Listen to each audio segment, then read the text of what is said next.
नमस्कार दोस्तों, आज हम शुरू करने जा रहे हैं कक्षा 11वीं के भौतिकी का अध्याय मात्रक एवं मापन भाग 2। तो वीडियो शुरू करने से पहले आइए एक बार नजर डालते हैं कि आज की वीडियो में हम क्या क्या पढ़ने वाले हैं।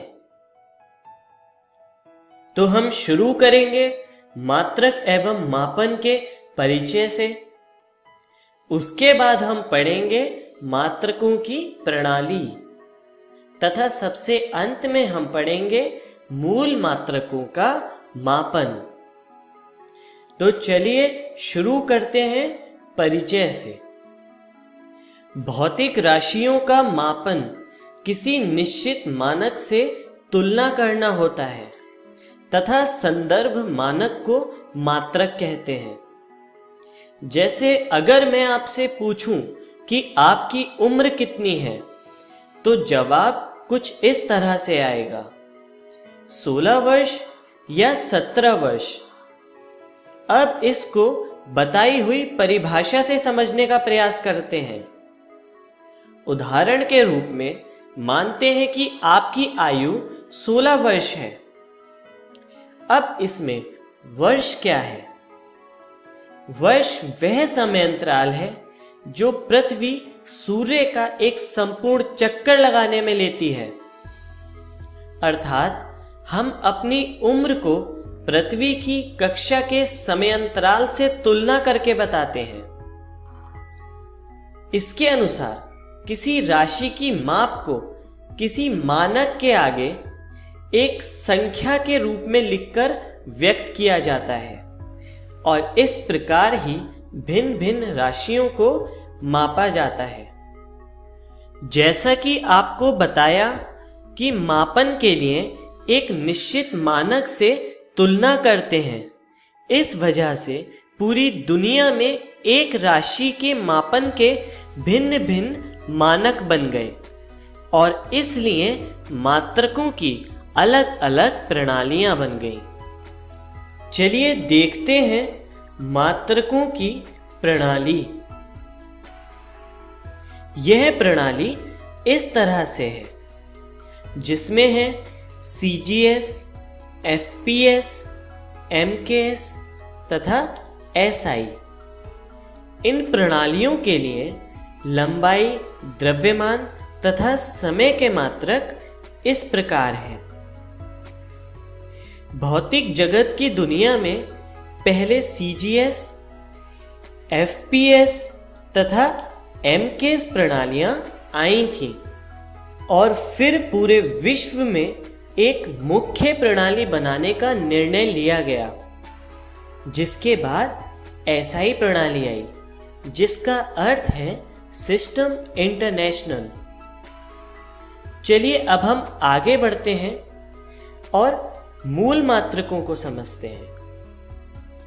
मूल मात्रक वे मात्रक होते हैं जो किसी भी दूसरे मात्रक पर निर्भर नहीं करते, वह पूरी तरह स्वतंत्र होते हैं। चलिए हम कुछ भौतिक राशियों के मूल मात्रक देखते हैं। यह राशियां हैं लंबाई, द्रव्यमान, समय, तापमान तथा वैद्युत करंट, जिनके मूल मात्रक तथा प्रतीक इस प्रकार है।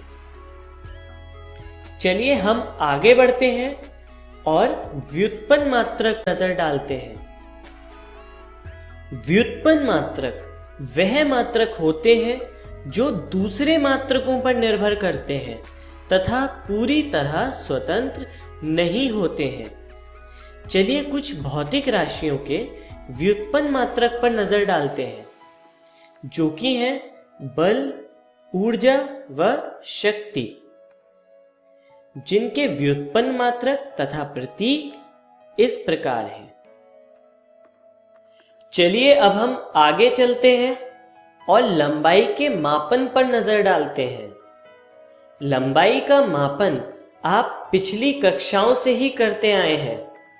जैसा कि आप अपने पैमाने से दूरी मापते थे, जो कि सेंटीमीटर या मिलीमीटर में होती थी, और छोटी लंबाई मापने के लिए वर्नियर कैलिपर्स तथा स्क्रू गेज का प्रयोग करते थे। पर क्या होगा अगर मैं आपसे कहूं कि आपको पृथ्वी से एक तारे तक की दूरी ज्ञात करनी है? तब यह दूरी आप किसी साधारण पैमाने से ज्ञात नहीं कर सकते। इसके लिए हम प्रयोग करते हैं लंबन विधि का। इसके अनुसार बहुत दूर स्थित किसी पिंड, जिसे बिंदु P से दिखाया गया है, की दूरी नापने के लिए उस पिंड को पृथ्वी के दो अलग अलग हिस्सों से देखा जाता है, जो कि है पॉइंट A तथा पॉइंट B, तथा दोनों स्थिति के बीच बने को ज्ञात किया जाता है, जिस कोण को हम कहते हैं लंबन कोण।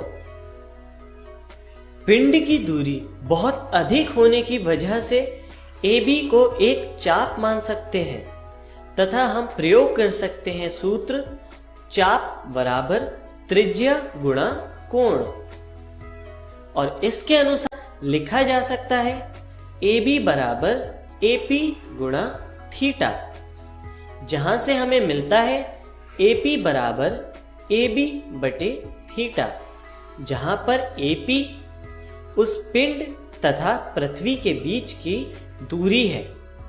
इस तरह लंबन विधि का प्रयोग करके बहुत बड़ी दूरी को ज्ञात किया जा सकता है। चलिए अब हम आगे चलते हैं और द्रव्यमान के मापन का अध्ययन करते हैं। किसी भी पिंड के द्रव्यमान के मापन के लिए आप सामान्यतः साधारण तुला तथा इसी तरह के और उपकरणों का प्रयोग करते हैं। किसी भी पिंड का द्रव्यमान किसी भी और राशि पर निर्भर नहीं करता है। इसका SI मात्रक किलोग्राम है। परंतु जब हम बहुत छोटे पैमाने पर देखते हैं तो अणु परमाणुओं के द्रव्यमान को किलोग्राम में मापना उचित नहीं दिखता। इसलिए इसे मापने के लिए एकीकृत परमाणु संहित मात्रक का प्रयोग किया जाता है। यह द्रव्यमान की एक मानक इकाई है, जिसे परमाणु के द्रव्यमान को व्यक्त करने के लिए स्थापित किया गया है।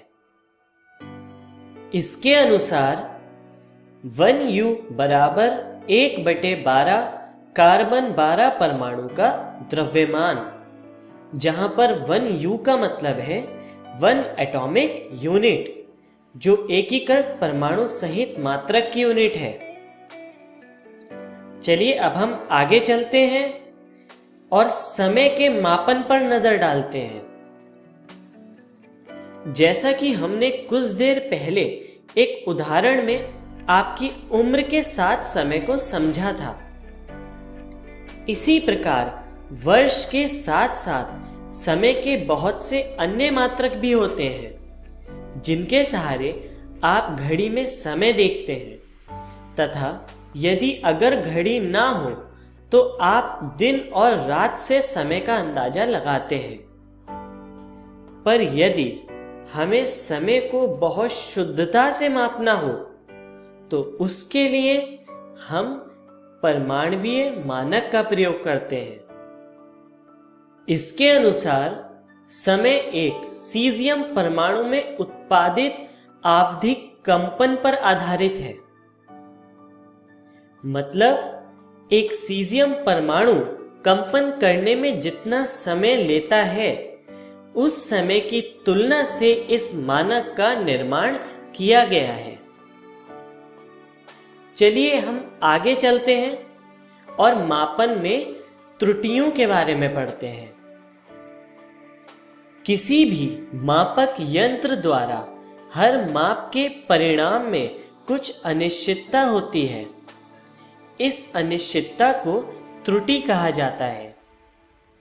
अर्थात मापन एक प्रक्रिया है जिसकी वजह से यह स्पष्ट रूप से पता चलता है कि मापन में कुछ अनिश्चितता आना सामान्य है और इस अनिश्चितता को ही त्रुटि कहते हैं। इनको कुछ इस तरह से बांटा गया है, जो कि है क्रमबद्ध त्रुटि मतलब सिस्टमैटिक एरर, और यादृच्छिक त्रुटि मतलब रैंडम एरर। चलिए हम आगे चलते हैं और क्रमबद्ध त्रुटि से शुरू करते हैं। क्रमबद्ध त्रुटियां वह त्रुटियां होती हैं जो धनात्मक या ऋणात्मक में से किसी एक दिशा में अग्रसर होती हैं। जैसे कि चित्र में आप निशाना लगा रहे हैं और तीर यदि हर बार मध्य बिंदु से कुछ निश्चित दूरी पर जा रहा है तो इसमें त्रुटि क्रमबद्ध त्रुटि होगी। चलिए हम आगे बढ़ते हैं और यादृच्छिक त्रुटि के बारे में पढ़ते हैं। मापन के दौरान अनियमित रूप से होने वाली त्रुटि को यादृच्छिक त्रुटि कहते हैं। चलिए इसको भी चित्र के माध्यम से समझते हैं। चित्र में यदि आप फिर से निशाना लगा रहे हैं और इस बार यदि तीर अलग अलग दिशा में जा रहा है तो हर बार कोई निश्चित त्रुटि नहीं होगी और इस तरह की त्रुटि को यादृच्छिक त्रुटि कहते हैं। चलिए अब हम आगे बढ़ते हैं और जानते हैं कि इस वीडियो में हमने क्या क्या सीखा। सबसे पहले हमने पढ़ा भौतिकी का परिचय, उसके बाद हमने जाना प्रकृति में मूल बल तथा भौतिक नियमों की प्रकृति, तथा सबसे अंत में हमने पढ़ा मात्रक और मापन का परिचय। चलिए अब हम आगे चलते हैं और देखते हैं कि अगली वीडियो में हम क्या सीखने वाले हैं। तो अगली वीडियो में हम पढ़ेंगे त्रुटि विश्लेषण तथा सार्थक अंक। धन्यवाद।